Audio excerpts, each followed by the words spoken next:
दोस्तों नमस्कार, मेरा नाम प्रशांत है और आप देखना शुरू कर चुके हैं आपका अपना खुद का चैनल खुद रंग। आज बहुजन समाज पार्टी से जुड़ी एक ऐसी खबर का जिक्र मैं करने जा रहा हूं आपसे, जो मुझे लगता है कि बीते कुछ सालों में मायावती जी ने शायद उस पर सबसे कम काम किया होगा और अब उसी रास्ते पर बहन जी चल पड़ी हैं जिस पर पिछले कुछ सालों से वो चलना चाह रही थी लेकिन चल नहीं रही थी। मैं बात कर रहा हूं 1 नवंबर को होने वाली एक बहुत इम्पॉर्टेंट बहुजन समाज पार्टी की बैठक को लेकर के। एक बैठक होनी है 1 नवंबर को बसपा की। इस बैठक में यह बताया जा रहा है कि मुसलमानों से जुड़े एक अहम फैसले पर चर्चा होगी जो हाल फिलहाल में बहुजन समाज पार्टी की तरफ से लिया जा चुका है, ऐसा कहा जा रहा है। और इसके अलावा ओबीसी से जुड़े हुए तमाम मुद्दों पर, यानी कि पिछड़ा और अति पिछड़ा वर्ग के लोगों को बहुजन समाज पार्टी की तरफ किस तरह से जोड़ा जाए, कैसे अपनी तरफ खींचा जाए, उस पर भी चर्चा होने वाली है। और आज के इस वीडियो में मैं आपको इसी के बारे में बताऊंगा। बीते 2-3 दिन के भीतर बहुजन समाज पार्टी में कौन कौन से बड़े फैसले लिए गए हैं। पश्चिमी उत्तर प्रदेश में जबरदस्त उथल पुथल मची हुई है। बसपा ने अपना पूरा संगठन पश्चिमी उत्तर प्रदेश में इधर उधर किया है। कुछ नए डेवलपमेंट सामने आए हैं। शमशुद्दीन राइन को हटाने के बाद झांसी में क्या बड़ा डेवलपमेंट हुआ है, लखनऊ से लेकर के कानपुर और कानपुर से लेकर के बरेली तक किस तरीके से बहुजन समाज पार्टी के संगठन में बड़ा बदलाव हुआ है, इस पर तो चर्चा करेंगे ही करेंगे। साथ में आपको बताएंगे एक और बड़ी खबर के बारे में, रोहिणी घावरी और चंद्रशेखर आजाद से जुड़ी जो खबर है। कहा जा रहा है कि जो बहन जी को लेकर के चंद्रशेखर आजाद का एक कथित ऑडियो जो वायरल हो रहा है, उसमें जो आवाज आ रही है जिसमें यह दावा किया जा रहा है कि वो आवाज चंद्रशेखर आजाद की है और उस आवाज में ये बताया जा रहा है, ये कहा जा रहा है, ये सुनने में आ रहा है कि वो बहन जी के लिए बेहद आपत्तिजनक, अमर्यादित और असभ्य भाषा शैली का इस्तेमाल कर रहे हैं। कहा जा रहा है कि उसी ऑडियो, उसी वीडियो के आधार पर एफआईआर भी दर्ज हो गई है। तमाम तरीके की ऐसी भी चर्चाएं चल रही हैं। सब कुछ बताऊंगा, लेकिन सबसे पहले मैं चाहता हूं एक बड़ी खबर के बारे में आपको बता दूं। आप सभी को पता है कि बहुजन समाज पार्टी जो है फिर से मुस्लिम भाईचारा का गठन करने जा रही है। बीच में हालांकि पहले भी इस तरीके की चीजें हो चुकी हैं। अब बहुजन समाज पार्टी मुसलमानों के मुद्दे पर, मुस्लिम्स के हितों को लेकर के खुल करके आमने सामने आ चुकी है। और इस बसपा के इस फैसले से सबसे ज्यादा जिसको झटका लगेगा वो होगी समाजवादी पार्टी।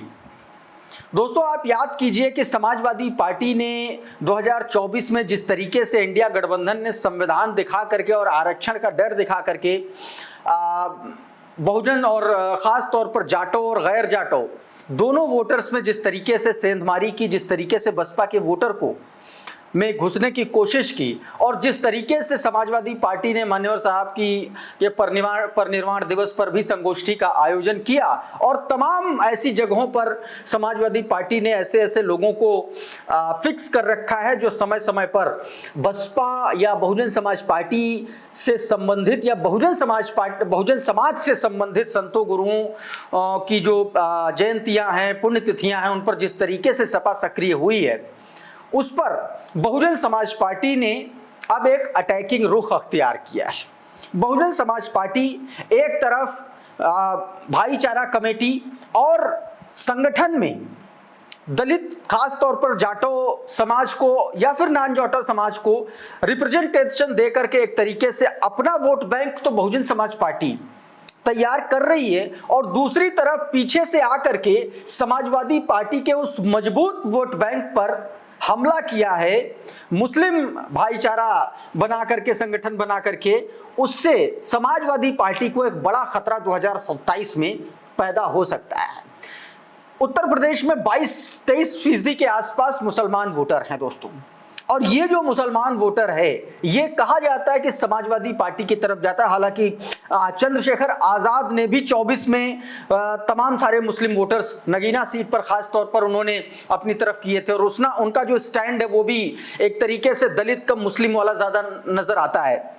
ऐसे में एक बड़ी सेंधमारी पहले से हो रही थी और अब इस पर मायावती जी का जो अटैकिंग मोड है, बहुजन समाज पार्टी जी का जो अटैकिंग मोड है मुसलमानों को लेकर के, उस पर समाजवादी पार्टी के लिए एक बड़ी टेंशन की स्थिति पैदा हो सकती है।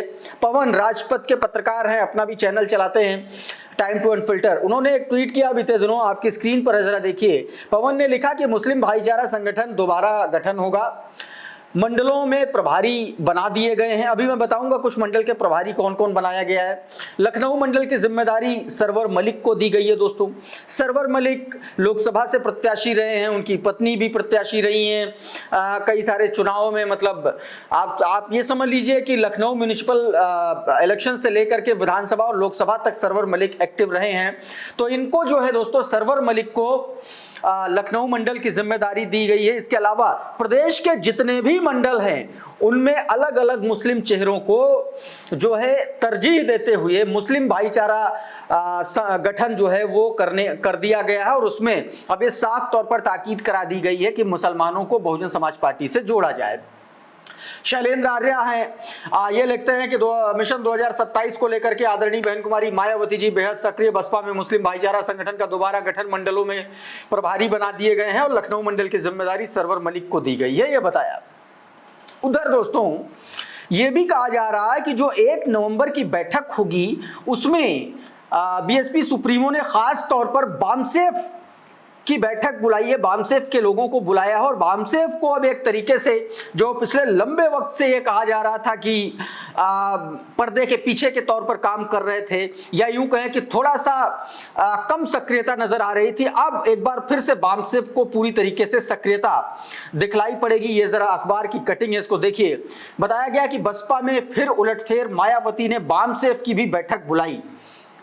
ओबीसी को लेकर के तो बैठक जो बुलाई वो तो बुलाई ही, इसके अलावा दोस्तों मायावती जी ने बामसेफ की बैठक बुलाई है और इसमें पिछड़े वर्ग के लोगों को भी शामिल करने पर मंथन चल रहा है।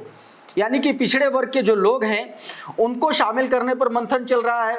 यह भी बताया गया कि 2027 को के तहत जो है बामसेफ के जो कैडर है उसको फिर से जिंदा करने की कवायद शुरू कर दी है। तो ये दोस्तों बताया गया इस बैठक में जो कुछ भी होगा। उधर दोस्तों जो मुस्लिम संगठन में मुस्लिम भाईचारा संगठन जो बनाया गया है बहुजन समाज पार्टी की तरफ से, उसमें मैंने आपको लखनऊ को बताया। इसके अलावा और भी तमाम सारे लोगों को बनाया गया है, वो मैं आपको एक बार बताने की कोशिश करता हूं। शमशुद्दीन राइन का मामला सबसे पहले मैं आपको बता देता हूं। दोस्तों शमशुद्दीन राइन आपको पता है झांसी के रहने वाले हैं। उनकी अब जो है झांसी में एक और नया मुस्लिम चेहरा, एक तरीके से नया क्या कह रहे हैं, एक बार फिर से दूसरे मुस्लिम चेहरे को जिम्मेदारी सौंपी गई है। मायावती जी ने अनीस राइन को झांसी, ललितपुर और जालौन यानी कि झांसी मंडल का इनको संयोजक बना दिया गया है, अनीस राइन को। यह भी एक बड़ा फैसला है बहुजन समाज पार्टी की तरफ से। उधर एक और बड़ा फैसला लिया गया जिसमें इमरान शकील जो है उनके छोटे भाई को बहुजन समाज पार्टी ने बरेली मंडल का एक प्रभारी बनाया है, कोऑर्डिनेटर बनाया है। ये एक बड़ा बदलाव हुआ है पश्चिमी उत्तर प्रदेश में। इसके अलावा गाजियाबाद में आपको पता है कि गुटबाजी के चक्कर में शमशुद्दीन राइन निकाले गए, एक और अभी पूर्व जिला अध्यक्ष गाजियाबाद से निकाल दिए गए। उनको नरेंद्र मोहित, इनको पार्टी से गुटबाजी और पार्टी विरोधी गतिविधियों के चलते निकाल दिया गया। आपकी स्क्रीन पर यह लेटर है, आप साफ तौर पर देख सकते हैं। तो ये लगातार इस तरीके के बड़े डेवलपमेंट सामने आए हैं। अच्छा, इस बीच दोस्तों एक और बड़ी पोल खुली चंद्रशेखर आजाद की। आपने सुना होगा चंद्रशेखर आजाद का एक कथित ऑडियो जिसमें रोहिणी घावरी और चंद्रशेखर आजाद, रोहिणी घावरी ने यह वीडियो जारी किया और उन्हीं के द्वारा ये जारी किया गया ऑडियो जिसमें रोहिणी घावरी और चंद्रशेखर आजाद बातचीत करते हुए नजर आ रहे हैं, जिसमें मायावती जी के लिए बेहद आपत्तिजनक, अपमानजनक भाषा का इस्तेमाल चंद्रशेखर आजाद के द्वारा किया गया है मायावती जी को लेकर के। चंद्रशेखर आजाद इसमें साफ तौर पर कहते हुए ये नजर आ रहे हैं कि मान्यवर साहब को ब्लैकमेल करके मायावती जी ने बहुजन समाज पार्टी पर कब्जा किया है। यह भी बताया कि बहन जी के जो भाई हैं आनंद कुमार, उन्होंने सिर पर पिस्टल रख करके पार्टी हथियाई है, तमाम इस तरीके की बातें की हैं। पहले आप ये वीडियो सुनिए। मैं कहीं पर इस वीडियो को म्यूट कर रहा हूं क्योंकि वहां पर बेहद आपत्तिजनक भाषा का इस्तेमाल किया गया है कथित तौर पर चंद्रशेखर आजाद जो बोल रहे हैं उसमें, तो वहां पर कुछ मैं म्यूट कर रहा हूं, लेकिन आप ये ऑडियो सुनिए पहले पूरा। इतना 3 साल में पैदा कर देना, कोई मायावती को इस तरह टक्कर नहीं दे पाया ना बेटा। तो ये अभी तुझे हल्की लगी है बात, लेकिन ये कड़वी बात है कि अभी तक पिछले 30 सालों में मायावती को टक्कर नहीं दे पाया इस तरह से, जिसने उसको मजबूर कर दिया उत्तराधिकारी बनाने में। तुझे पता उसकी वाइफ भी आ रही है, मैंने सुना राजनीति में। अच्छी बात है, आना चाहिए। इंटेलिजेंट लेडी है, डॉक्टर है, यंग है, और वैसे भी भाजपा बसपा में महिलाएं हैं कहाँ चर्चित चेहरे, तो चाहिए भी। तो तुझे एक बात बताऊं मैं तुझे, मैंने तुझे बहुत दिन पहले एक बात बताई थी मायावती की, जो उसने साहब के साथ किया। अब तो मेरी बात लिख के रख ले, वो समय आ गया कि मायावती के साथ वो होगा। भले तू फिर मेरी बात को इग्नोर कर देना, नहीं ऐसा नहीं वैसा नहीं, मैं तुझे लिख के देता हूँ। ये परिवार ना मायावती को वहीं लिया घुटनों पे, और मैं लिख के देता हूँ। हो सकता है मायावती से जबरदस्ती करवाई, उनकी हैसियत नहीं थी, ठीक है। मायावती ने ये उत्तराधिकारी का पद काशीराम साहब को ब्लैकमेल करके लिया। उसके भाई ने साहब की छाती पे पिस्टल रखा, ठीक है। मायावती ने बात कही कि मैं समाज में जाके कहूंगी कि काशीराम ने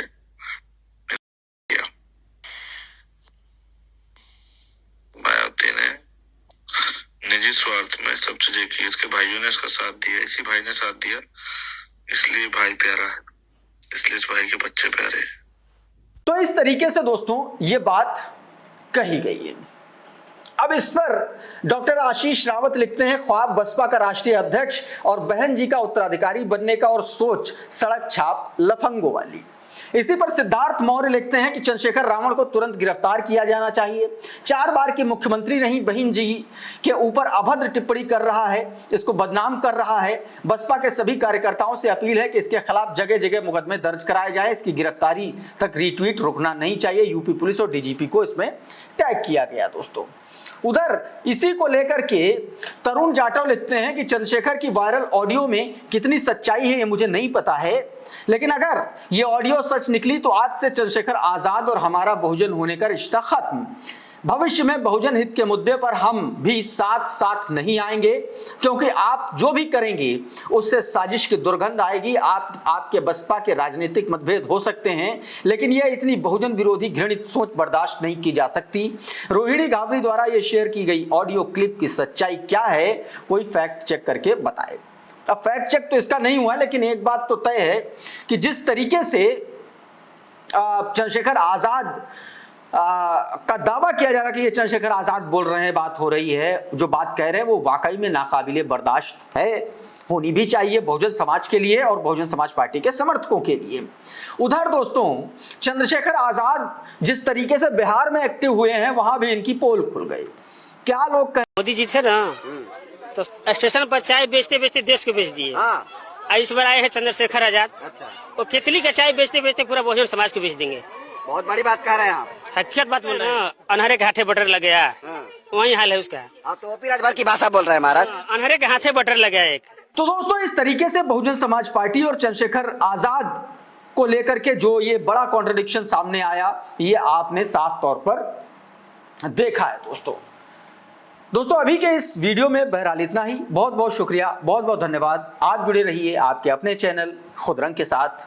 नमस्कार।